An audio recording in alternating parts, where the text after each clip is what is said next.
مشرکین اور مکہ کے جتنے بھی سردار تھے ان کی شکست کا آخری دن تھا۔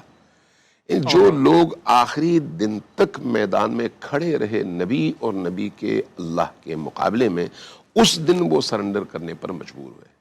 جہاں خود مکہ کی زمین فتح ہوئی، جہاں مکہ کا شہر فتح ہوا، جہاں مکہ کے لوگوں کے دل اور قلوب یا نرم ہوئے یا خوفزدہ ہوئے، وہیں پر وہ جو اصل محرک تھے وہ سرداران قریش تھے، سرداران شرک تھے۔ اس لیے ان کو اس معرکے میں سب سے بڑی شکست ہوئی۔ اب اس میں اگر آپ فتح مکہ کی شب کو دیکھیں تو اس وقت تک نبی کریم، چونکہ اس سے پہلے معاہدہ تھا ان کا مسلمانوں کے ساتھ کہ آپ ہم پر اور ہم آپ پر حملہ نہیں کریں گے، لیکن اس معاہدے کو توڑا مشرکین کی طرف سے گیا تھا۔ اس بنیاد پر چونکہ توڑا گیا، اب مسلمان آزاد تھے۔ اب جب ان کی طرف سے حملے کا پروگرام بنا تو اس وقت ابو سفیان مسلمان نہیں ہوئے تھے، لہٰذا انہوں نے اپنی آخری کوشش کی، آخری حد تک جا کر، کہ کسی طرح سے اس حملے کو روکا جا سکے۔ اس کے لیے انہوں نے جہاں جہاں ممکن تھا ہاتھ ہلائے، حرکت کی، لوگوں سے ملے، ان کو ترغیب دلائی، لیکن رسول کریم کو نہیں روک سکے۔ یہاں تک کہ روایات میں اور تاریخ میں آیا ہے کہ حضرت علی کے پاس بھی وہ آئے، حضرت فاطمہ الزہرا سلام اللہ علیہا کے پاس بھی، کہ آپ کسی طرح سے رسول اللہ کو روکیں۔ اور امیر المؤمنین نے جواب میں یہ فرمایا کہ رسول اللہ نے جب ارادہ کر لیا ہے تو اب وہ اٹل ہے، اس میں کوئی تبدیلی نہیں آئے گی۔ لہٰذا فتح مکہ کی شب حضرت عباس ابن عبد المطلب، جو خود چاہتے تھے کہ کسی طرح سے یہ جو لوگ نبی کریم کے مقابلے میں آخری وقت تک کھڑے ہیں ان کو کسی طرح سے نرم کیا جائے، ان کو لے کر آئے۔ نبی کریم کی حکمت یہ تھی کہ جب مکہ کی طرف جائیں تو مکہ، چونکہ آپ نے دیکھا ہوگا چھوٹی چھوٹی وادیوں پر مشتمل ہے، مکہ کے اپنے شہر سے پہلے چھوٹی چھوٹی وادیاں ہیں۔ رات آپ نے ان وادیوں میں پڑاؤ کیا، لیکن اس حکمت کے ساتھ کہ مختلف جگہوں میں آگ کے الاؤ روشن کیے۔ اب اگر کوئی شخص کسی چوٹی پر چڑھ کر دیکھنا چاہتا تو اس کو تا حد نظر آگ کے شعلے نظر آتے اور خیمے نظر آتے، اس سے ایک ہیبت بنی، اور اس ہیبت کی وجہ سے ان مشرکین کے دل دہل گئے۔ یہاں پر حضرت عباس ابن عبد المطلب ابو سفیان کو لے کر ایک ٹیلے پر چڑھے اور دکھایا، اور اس کے بعد پھر ان کو لے کر آئے رسول کریم کی بارگاہ میں۔ جب رسول کریم کی بارگاہ میں آئے تو رسول کریم نے پوچھا، یہ بعض مورخین نے لکھا ہے، بعض نہیں بلکہ میں نے جہاں تک دیکھا البدایہ میں ہے، ابن ہشام نے لکھا ہے، تبری نے لکھا ہے، باقی لوگوں نے لکھا ہے کہ رسول کریم نے فرمایا کہ اب بتاؤ کہ میرا خدا ہے یا نہیں ہے، تم میرے خدا کو مانتے ہو یا نہیں؟ اللہ، کہا کہ ہاں میں مان گیا، ہمارا کوئی خدا ہوتا تو وہ ہمیں بچا لیتا، کیا بات ہے، آپ کا خدا ہی ہے جس نے آپ کو فتح کیا نصیب بات کی۔ ہے۔ اب اگلا سوال یہ تھا، یہ بھی انہی مورخین نے لکھا ہے، چار بڑے مورخین کو میں نے دیکھا ہے، انہوں نے لکھا ہے کہ بتاؤ کہ میں اللہ کا رسول ہوں یا نہیں۔ کیا بات ہے، یہاں پر جو جواب یہ آیا کہ اس سلسلے میں میرے دل میں ابھی بھی کھٹکا موجود ہے۔ اللہ اکبر، یہ وہ اس رات کی بات ہو رہی ہے۔ اللہ اب اکبر، جب جی دن چڑھا جی، تو حضرت عباس ان کے ساتھ ابو سفیان کے ساتھ ٹیلے کے اوپر ہیں، اور اسلامی یہ لشکر شہر میں داخل ہو رہا ہے۔ ان کی ہیبت، ان کی تعداد، ان کی کثرت اور ان کا جو جاہ و جلال ہے، اس کو دیکھ کر جتنے بھی قریش کے مشرکین تھے سب کے سب مرعوب تھے، ابو سفیان انہی میں سے تھے۔ لہٰذا انہوں نے جب یہ دیکھا تو انہوں نے مخاطب ہو کر حضرت عباس سے کہا کہ تمہارے بھتیجے نے ایک بہت بڑی سلطنت قائم کر لیا ہے، بہت بڑی حکومت قائم کر لی ہے۔ یہاں پر حضرت عباس کا یہ جملہ پھر انہی مورخین نے نقل کیا ہے کہ دوبارہ پلٹ کر کہا کہ یہ نہ کہو کہ یہ سلطنت ہے، یہ رسالت اور نبوت ہے۔ جب یہ کہا تو جواباً کہا ہاں اب تو یہی کہنا پڑے گا۔ اس پس منظر کے ساتھ جب نبی کریم اپنے لشکر کے ساتھ مکہ میں داخل ہوئے تو اب مسلمانوں کے اندر بھی جو کیفیت تھی، ظاہر ہے سب ایک کیفیت کے تو نہیں تھے، انہی کے عزیز یہاں پر قتل ہوئے تھے، انہی کو دربدر کر دیا گیا تھا، انہی کو ان گھروں سے نکال دیا گیا تھا، اس مظلومیت کے عالم میں وہ نکلے تھے۔ تو آج ایک فاتح بن کر آ رہے ہیں تو بعض لوگوں کی زبان سے وہ جملہ نکلا جو نبی کریم کو پسند نہیں ہے کہ آج فتح کا دن ہے، آج ہم ان کو بتائیں گے، آج ہم ان کو اپنی ہیبت دکھائیں گے۔ یعنی میں اپنے الفاظ میں کہہ رہا ہوں، رسول کریم نے اس کی نفی فرمائی اور فرمایا کہ آج مرحمت کا اور رحمت دکھانے کا دن ہے۔ کیا بات ہے، چونکہ جب بڑے لوگ کسی اس طرح کے فتح تک پہنچتے ہیں تو اس کو وہ اللہ کی عطا سمجھتے ہیں اور مخلوقات خدا پر کبھی بھی ظلم نہیں کرتے.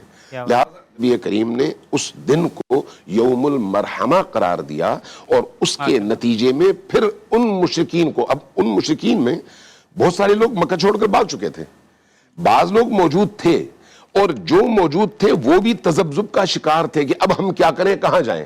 ایسی صورتحال میں آپ نے ایک اعلان فرمایا کہ جو بھی اب کلمہ پڑھے اس کی معافی ہے، عام معافی. کیا بات ہے. نتیجتاً جن لوگوں کے دل میں تذبذب تھا وہ یہاں پر آ کے انہوں نے کلمہ پڑھا اور مسلمان ہوئے اور ان کی جانیں بچ گئیں.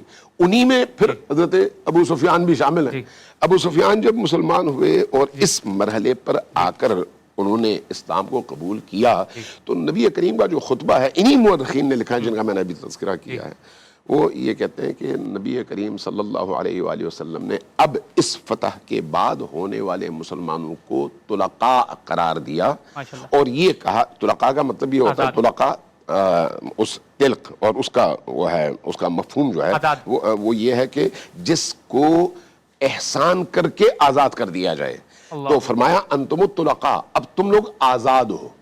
اس لیے آزاد ہو کہ یہ اسلام کی رحمت کا اظہار ہے. لہٰذا اس رحمت کا اظہار نبی کریم نے ابو سفیان کے حوالے سے یہ کیا کہ فرمایا کہ جو کعبۃ اللہ کے پردے سے لٹک جائے اور کعبہ کے حرم میں داخل ہو جائے وہ بھی امن میں ہے، جو اسلام قبول کر لے وہ بھی امن میں ہے، اور جو ابو سفیان کے گھر چلا جائے وہ بھی امن میں ہے. لہٰذا اس طرح سے بغیر کسی بڑی جنگ اور خون خرابے کے مکہ فتح ہوا اور اسلام کو اللہ تبارک و تعالیٰ نے وہ نصرت عطا کی جو بے نظیر تھی. بے شک.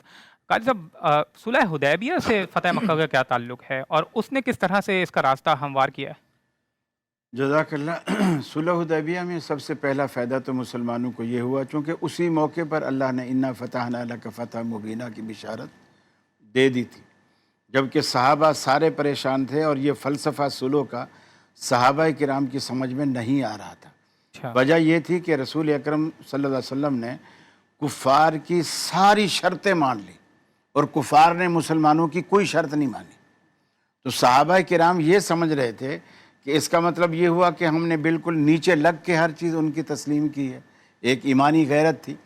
چنانچہ اسی موقع پر سیدنا عمر فاروق رضی اللہ تعالیٰ عنہ سوال کر بیٹھے، اللہ کے رسول کیا ہم حق پر ہیں اور یہ جھوٹے ہیں؟ آپ نے فرمایا اس میں کیا شک ہے؟ فرمایا اگر ہم ان سے لڑ پڑیں اور ہم مارے جائیں ہم جنتی ہیں؟ آپ نے فرمایا اس میں کیا شک ہے؟ اگر وہ مارے جائیں وہ جہنمی ہیں؟ آپ نے فرمایا یہی بات ہے. پھر عرض کی کہ پھر اللہ کے رسول کیا وجہ ہے کہ ہم ساری شرطیں ان کی بالکل دب کر ہم مانے چلے جا رہے ہیں؟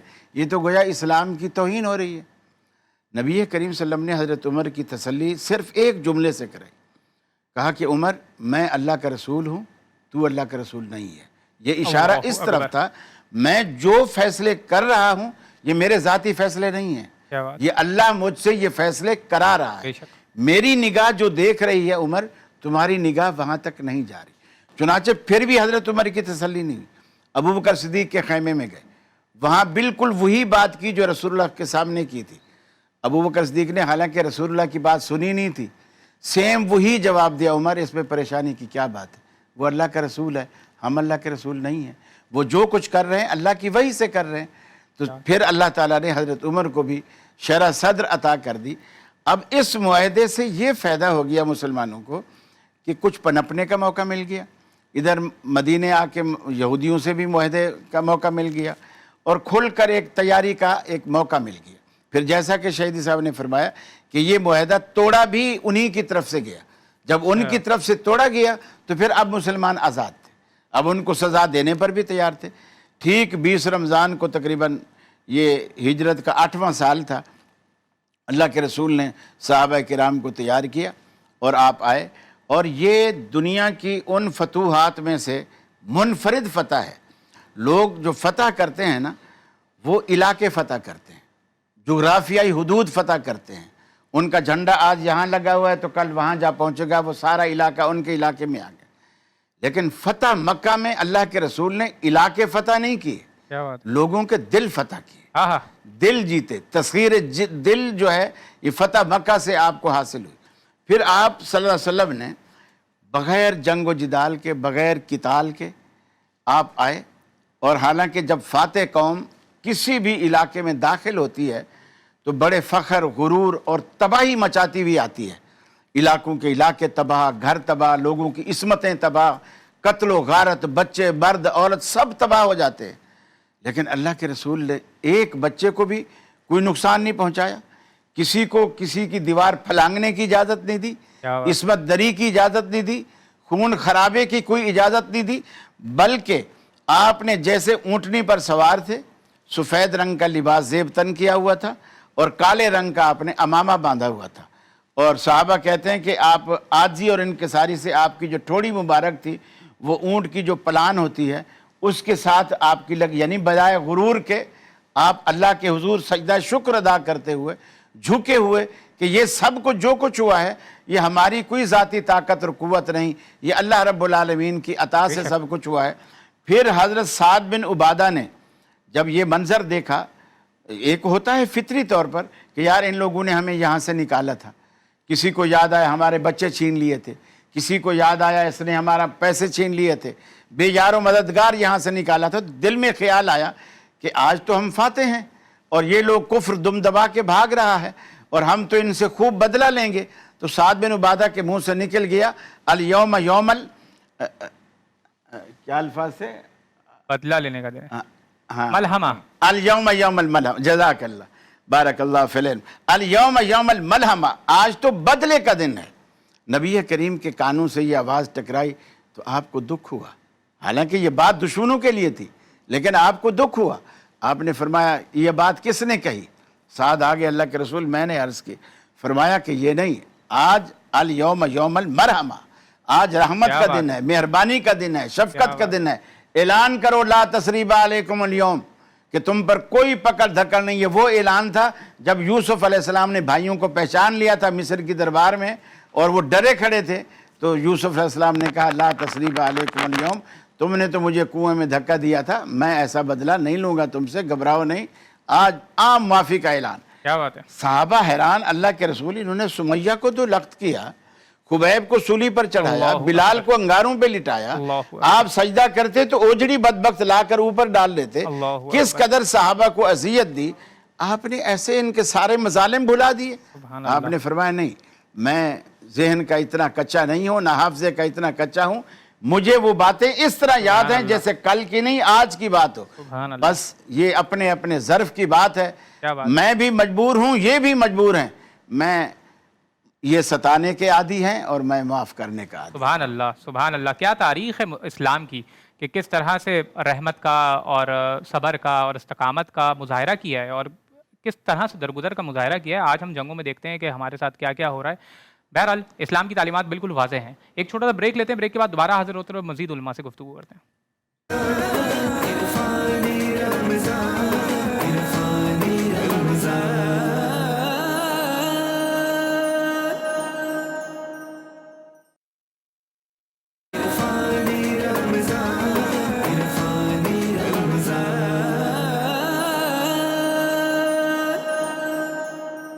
السلام علیکم ناظرین، پروگرام ایک بار پھر خوش آمدید۔ آج 20 رمضان المبارک کی مناسبت سے بہت ہی زبردست موضوع کے اوپر گفتگو ہو رہی ہے، فتح مکہ، کیونکہ آج 20 رمضان المبارک 8 ہجری کو ہی رسول اکرم صلی اللہ علیہ وآلہ وسلم کو تاریخی فتح حاصل ہوئی تھی، اور اسی حوالے سے گفتگو ہو رہی ہے۔ ہمارے ساتھ ملک کے معروف عالمین مفتی ابو بکر محی الدین صاحب موجود ہیں۔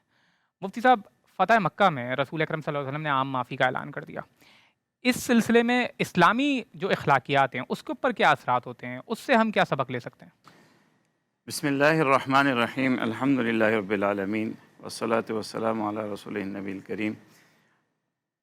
دیکھیے، جو فتح ہے، جس طرح علامہ صاحب نے، قاری صاحب نے فرمایا کہ اللہ تبارک و تعالیٰ نے صلح حدیبیہ کے موقع پر بھی انا فتحنا لک فتحا مبینا، وہاں بھی اسے فتح سے تعبیر کیا، اور حضرت عبداللہ ابن مسعود رضی اللہ تعالیٰ عنہ ایک موقع پہ فرماتے ہیں اپنے مخاطبین سے کہ تم فتح مکہ کو جانتے ہو اور ہم فتح جو ہے وہ صلح حدیبیہ کو شمار کرتے ہیں، تم اور ہم سے مطلب صحابہ کی جماعت اور تابعین کی جماعت۔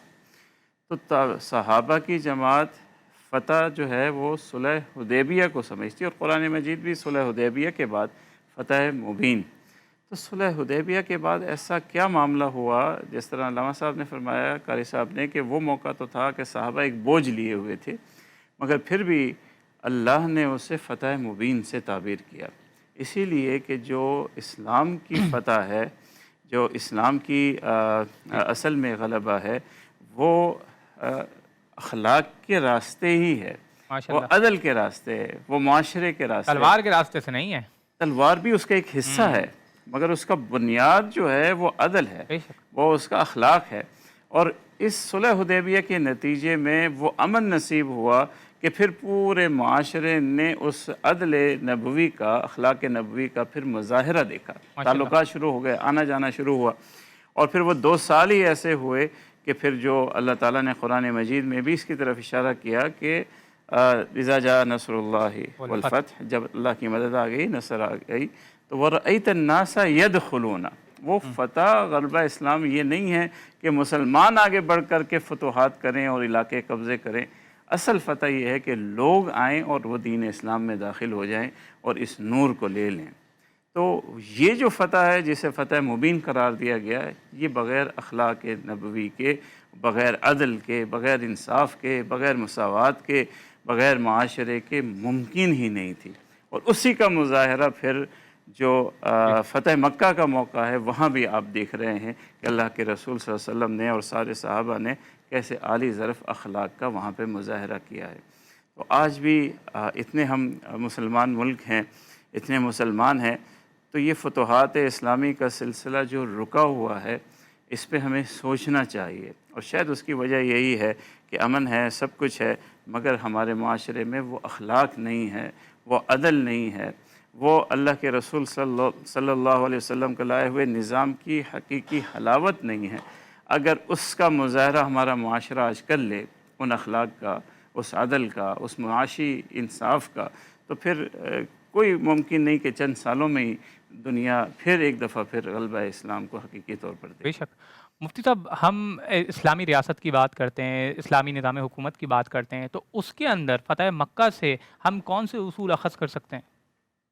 فتح مکہ سے بنیادی اصول یہ اخذ ہوتا ہے کہ دنیا میں ایک جملہ مشہور ہے، everything is fair in love and war. اسلام یہ بتاتا ہے کہ محبت کے بھی اصول ہوتے ہیں، جنگ کے بھی اصول ہوتے ہیں۔ کیا بات ہے، نہ محبت بے لگام ہوتی ہے، کیا بات ہے، اور نہ جنگ میں ہر چیز جائز ہوتی ہے۔ اسلام یہ بتاتا ہے کہ جو اسلامی ریاست ہے، جی اس میں حاکمیت اعلیٰ اللہ کی ہوتی ہے، اور جو فتح مکہ کے موقع پر جی رسول اکرم علیہ الصلوۃ والسلام نے جو خطبہ ارشاد فرمایا، اس خطبے کی جو پہلی شق تھی وہ اللہ کی حاکمیت اعلیٰ کا اعلان تھا۔ اس کا مطلب یہ ہے کہ حاکمیت اللہ کی ہوگی، جی اور زمین پر جو کچھ بھی ہے وہ اللہ کے احکامات کی تنفیذ کے لیے، اس پر عمل کے لیے، اور اس کو عملاً بتایا۔ آج آپ دیکھیے کہ جنگ تو جنگ ہوتی ہے، اس میں تو کسی بات کی پرواہ نہیں ہوتی، لیکن اسلام نے جنگ کے بھی اصول دیے ہیں۔ بے شک، بھاگتے ہوئے کا پیچھا نہ کرو، نہتے پر وار نہ کرو، اگر تم سواری پر ہو، مد مقابل زمین پر ہے، اس کا فائدہ اٹھا کر وار نہ کرو، بوڑھے پر وار نہ کرو، بچے پر وار نہ کرو، عورت پر وار نہ کرو۔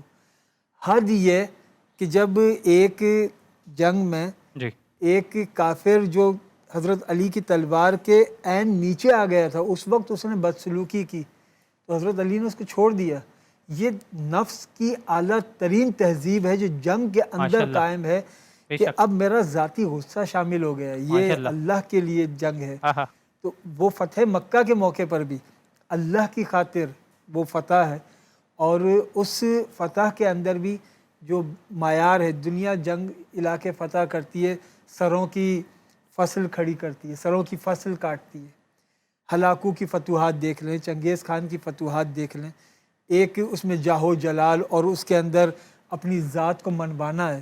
یہاں اپنی ذات کو منوانا نہیں ہے، اللہ کی حاکمیت کو منوانا ہے، اور اللہ کی حاکمیت کو منوانے کی خاطر عاجزی انکساری کے ساتھ جب یہ کہتے ہوئے صحابہ آگے بڑھ رہے ہیں آج انتقام کا دن ہے، تو کہا جا رہا ہے نہیں، آج معافی کا دن ہے، عفو و درگزر کا دن ہے. حد یہ ہے کہ اگر کوئی ابو سفیان کے گھر میں پناہ لے لے اس کے لیے بھی معافی ہے.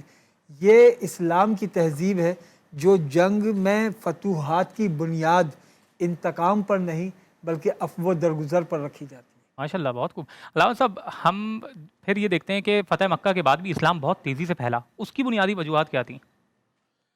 دیکھیے، خود اسلام کے اندر اتنی کشش ہے اور فطری طور پر انسان کے اندر یہ جو خدا جوئی اور خدا کو تلاش کرنے کا جذبہ موجود ہے، اس کا جواب اسلام کے علاوہ تو کہیں نہیں ہے.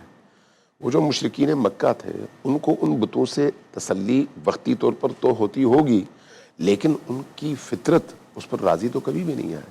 اس لیے جب اللہ تبارک و تعالیٰ کے رسول نے مکہ کے فتح کے بعد اپنے اخلاق کے ان اعلیٰ ترین نمونوں کے ذریعے سے لوگوں کو دین کی طرف بلایا اور وہ موانع ختم ہو گئے، بت پرستی کا وہ ماحول اپنے اختتام کو پہنچا، بتوں کی پرستش کا جو ایک پورا سلسلہ تھا مکہ کے اندر اور خود خانہ خدا کے اندر، اس کو اس فتح مکہ کے نتیجے میں منہدم کر دیا گیا. آپ کو معلوم ہے کہ اسی فتح مکہ میں جب لشکر مکہ میں داخل ہوا اور خانہ کعبہ میں داخل ہوئے تو رسول کریم نے امیر المؤمنین علی ابن ابی طالب کو اپنے کندھوں پر اٹھایا اور آپ نے اٹھ کر نبی کریم کے کندھوں پر سوار ہو کر ان بتوں کو ایک ایک کر کے توڑا ہے. یہ پوری تاریخ اس پر گواہ ہے اور تمام مورخین اس پر متفق ہیں. جب ان بتوں کا خاتمہ ہوا تو ان کے اندر جو امیدوں کا مرکز تھا وہ تو وہی بت تھے، اور پھر اس فتح نے ان کو یہ باور کرا دیا کہ نہیں، یہ بت کچھ بھی نہیں ہے، بلکہ اگر کوئی ہے تو وہ وہی ہے جس نے محمد رسول اللہ صلی اللہ علیہ وآلہ وسلم کو مدد دی ہے. اور خود رسول اللہ صلی اللہ علیہ وآلہ وسلم کا اخلاق حسنہ، مسلمانوں کا وہ اخلاق کہ اپنے قاتلوں کو معاف کر رہے ہیں، ان لوگوں کو جنہوں نے دنیا میں سب سے زیادہ ان پر ستم ڈھائے تھے، آج اسی اسلام نے ان کو ان کا اور ان کو ان کا بھائی بنا دیا ہے.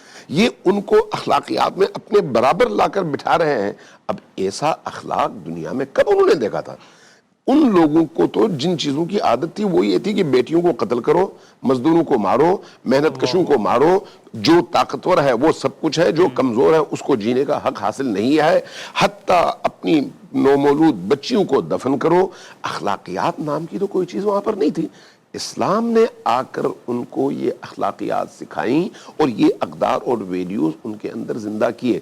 اب ان اقدار اور ویلیوز کو کوئی بھی معاشرہ کسی بھی زمانے میں اور کسی بھی مقام پر اگر دیکھے گا تو یقینی طور پر متاثر ہوگا. ابھی مفتی صاحب نے بڑی خوبصورت بات کی کہ وہ جو اسلام کا وہ جو غلبے کا وہ عالم تھا آج نہیں ہے، لیکن میں اس میں ایک اصلاح کرنا چاہوں گا یا اضافہ کرنا چاہوں گا کہ آج بھی اگر آپ دنیا میں غور کریں نا، میں آپ کو فیکٹس اینڈ فگرز کی بنیاد پر بات بتا رہا ہوں، اس وقت دنیا میں سب سے زیادہ تیزی سے پھیلنے والا دین وہی اسلام ہے، کوئی اور دین نہیں ہے. سب سے زیادہ تیزی سے یہی دین پھیل رہا ہے. اس وقت یہ عالم مغرب کے اعداد و شمار ہیں کہ ہر روز مجموعی طور پر ہر روز ایک دن میں ایک مسجد پورے مغربی دنیا میں بن رہی ہے. اس کا مطلب کیا ہے؟ ایک سال میں 365 مسجدیں. اچھا، ہر روز ایک کلیسا منہدم ہو رہا ہے. کیوں؟ اس لیے کہ کلیسائی اسلام کا، کلیسائی دین کا وہ جو اثر تھا وہ اپنی افادیت کھو چکا ہے. یعنی کلیسا کے نتیجے میں جو دین اور خدا لوگوں کو مل رہا تھا وہ اب اس معاشرے میں مر چکا ہے. اس کا مطلب یہ ہے کہ اسلام وہ ابدی اور دائمی دین ہے جس میں یہ چاشنی، کشش اور انسان کی فطرت کے عین مطابق اس کو اطمینان دلانے کا سارا سامان موجود ہے. لہٰذا فتح مکہ کے بعد کا دور ہو یا آج کا دور، اسلام بہرحال چھاتا ہے، اپنا اثر دکھاتا ہے، اور اس وقت بھی ہم اس کے اثرات دیکھ رہے ہیں. بے شک، اور پوری دنیا میں لوگ مسلمان ہو رہے ہیں، اس میں کوئی شک نہیں ہے کہ اسلام اپنے اندر ایک ایسی کشش رکھتا ہے کہ لوگوں کو آج بھی اٹریکٹ کر رہا ہے، اور بھلے ان کا کسی بھی کلچر سے تعلق ہو، کسی بھی مذہب سے تعلق ہو، کسی بھی بیک گراؤنڈ سے ان کا تعلق ہو، لیکن وہ اسلام کو جب دیکھتے ہیں، اس کے بارے میں پڑھتے ہیں تو اسلام کی طرف چلے آتے ہیں. ناظرین، ایک چھوٹا سا بریک لیتے ہیں، بریک کے بعد دوبارہ حاضر ہوتے ہیں اور اس کے اوپر مزید گفتگو کرتے ہیں. کہیں نہیں جائیے گا.